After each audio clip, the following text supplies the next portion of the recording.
Hello my dear friends and my dear students, कैसे आप सभी। आई होप बहुत अच्छे होंगे और दोस्तों सभी स्वस्थ होंगे। दोस्तों स्वागत है सभी का दिव्य एजुकेशन ऑनलाइन क्लासेस में। और आज की हमारी क्लास मैथ्स की है। मैथ्स की इस क्लास में हम अभी देख रहे हैं ज्योमेट्री या ज्यामिति वाला पोर्शन हमारा स्टार्ट है। ज्योमेट्री में हम देखने वाले हैं आज ट्रायंगल्स के बारे में या त्रिभुजों के बारे में कि कितने टाइप के त्रिभुज होते हैं, कोण के आधार पर, भुजाओं के आधार पर, और क्या क्या इनके बीच रिलेशन होता है और इनकी जो छोटी छोटी प्रॉपर्टीज होती है त्रिभुजों की, वो हम आज इस लेक्चर में कवर करेंगे। तो दोस्तों वीडियो बहुत इंपॉर्टेंट हो जाता है बेसिक की दृष्टि से और दोस्तों आगामी एग्जाम्स के लिए भी इंपॉर्टेंट हो जाता है। तो वीडियो को शुरू से लेके एंड तक जरूर देखिए, बीच में वीडियो न छोड़े, क्योंकि अगर बीच में आप छोड़ेंगे तो हो सकता आपका नॉलेज अधूरा रह जाए या कुछ चीज़ें आपसे छूट सकती है। आज के सेशन में हम केवल त्रिभुजों की प्रॉपर्टीज, टाइप ऑफ त्रिभुज, है ना, और इसके बाद वाला जो सेशन होगा उसमें हम त्रिभुजों से बनने वाले क्वेश्चंस देखेंगे। तो चलिए स्टार्ट करते हैं। और दोस्तों अगर वीडियो अच्छा लगे ना आप लोगों को तो वीडियो को जो है अपने दोस्तों में सर्कल में, अपने फ्रेंड सर्कल में शेयर कीजिए। और जिन लोगों ने अभी तक हमारा चैनल सब्सक्राइब नहीं किया है उनसे कहूँगा कि चैनल को सब्सक्राइब करके बेल आइकन को भी हिट कर लीजिएगा। तो चलिए स्टार्ट करते हैं। सबसे पहले त्रिभुज की अगर बात करें हम तो त्रिभुज की बेसिक परिभाषा जो आप लोग जानते होंगे, लेकिन फिर भी मैं आप लोगों को बता देता हूं। त्रिभुज को हम ऐसा कह सकते हैं सिंपल शब्दों में, तीन भुजाओं से घिरी हुई आकृति। तीन भुजाओं से घिरी हुई आकृति को हम क्या कहते हैं? त्रिभुज कहते हैं। जिसका डायग्राम कुछ इस तरह से होगा, जिसमें तीन भुजाओं से घिरा हुआ क्षेत्र होगा जो कि एक त्रिभुज बनेगा। इसके बाद हम बात करें त्रिभुज के अंदर साइड जो कोण बनते हैं उनको हम कहते हैं त्रिभुज के अंतःकोण। कौन से कोण कहेंगे? त्रिभुज के अंतःकोण। मान लीजिए ये कोण ए है, ये कोण बी है और ये कोण सी है, तो त्रिभुज के अंतःकोण जो है ए बी सी होंगे।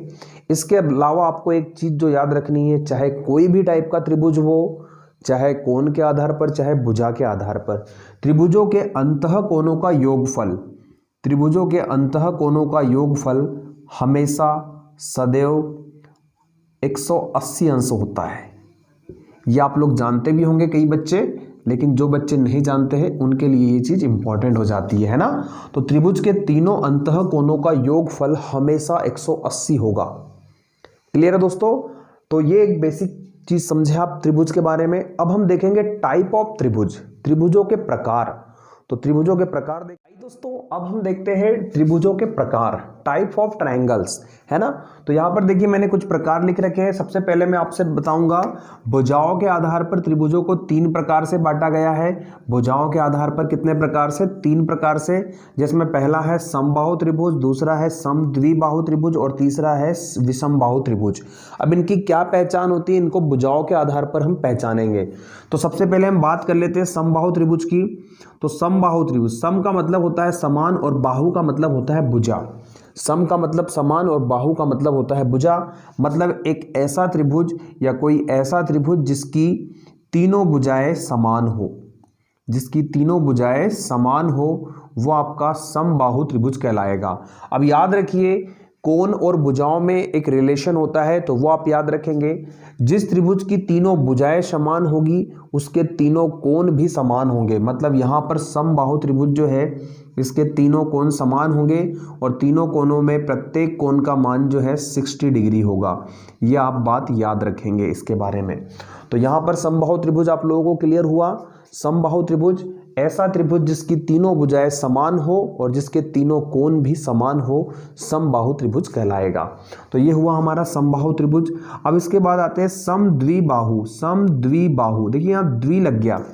द्वि का मतलब होता है दो। तो ऐसा त्रिभुज जिसकी दो भुजाएं समान हो, ऐसा त्रिभुज जिसकी दो भुजाएं समान हो, वो आप क्या कहलाएगा? समद्विबाहु त्रिभुज कहलाएगा। अगर यहाँ दो भुजाएं समान है तो इसके दो कोण भी क्या होंगे? समान होंगे, है ना। दो कोण भी इसके क्या होंगे? समान होंगे। अगर मान लीजिए इसके दो कोण 50-50 अंश के हैं तो इसका तीसरा कोण 80 अंश का होगा, है ना। इस तरीके से इसके कोण हो सकते हैं, ठीक है। दो 50-50 के और एक 80 का हो सकता है। तो इससे जो त्रिभुज बनेगा ये बनेगा आपका समद्विबाहु त्रिभुज। विषमबाहु की बात करें तो विषमबाहु त्रिभुज विषम, विषम का मतलब होता है अलग अलग, असमान, है ना।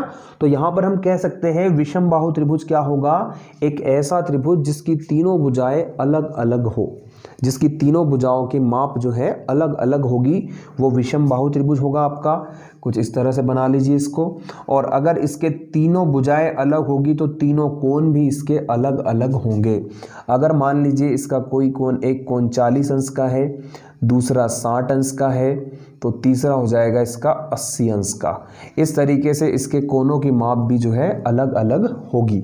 ठीक है, तो यहां से उम्मीद करता हूं भुजाओं के आधार पर आपको तीनों प्रकार के त्रिभुज क्लियर हुए हैं। चलिए, अगर वीडियो अच्छा लग रहा तो दिल से वीडियो को लाइक जरूर कीजिए। अब आइए, कोण के आधार पर भी त्रिभुजों को 3 प्रकार से बांटा गया है।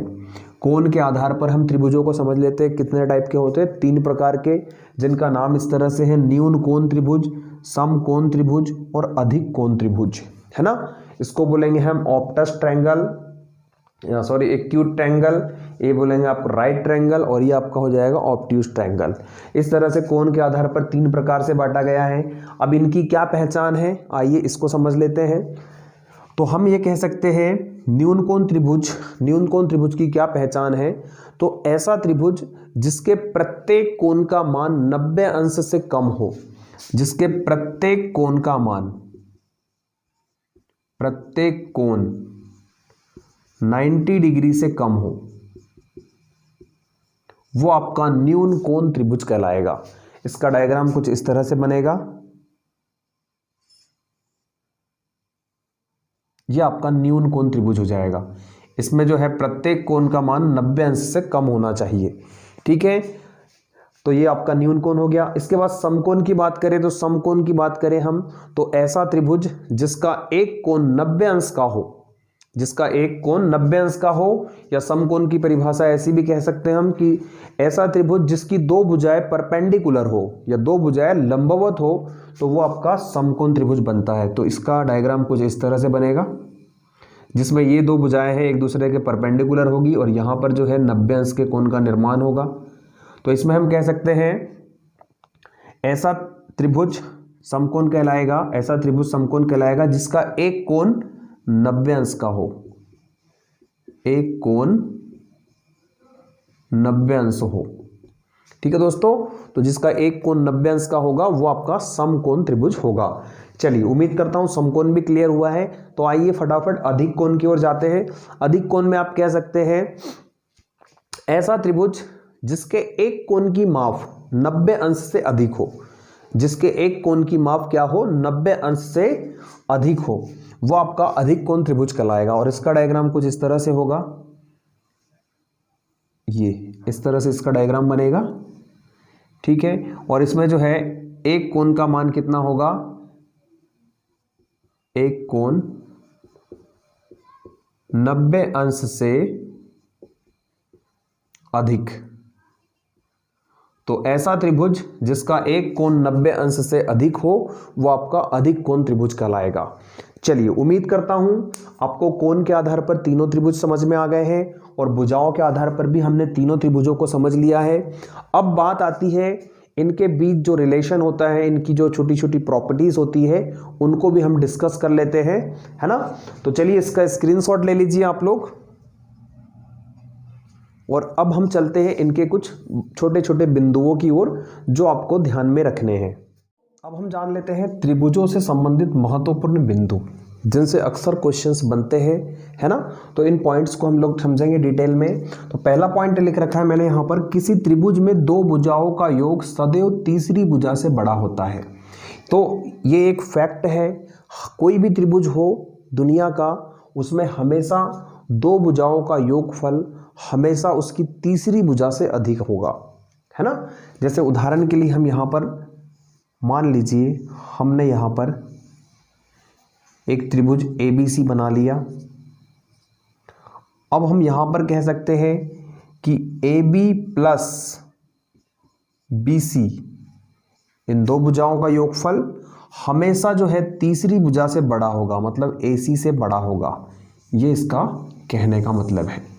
ठीक है, अगर मैं आपसे कह दूं कि मान लीजिए ये 3 सेंटीमीटर है, ये 5 सेंटीमीटर है और ये 6 सेंटीमीटर है, तो हम ये कह सकते हैं कि इन दोनों भुजाओं का योग अगर देखें हम 5 और 3 8 हो रहा है ना।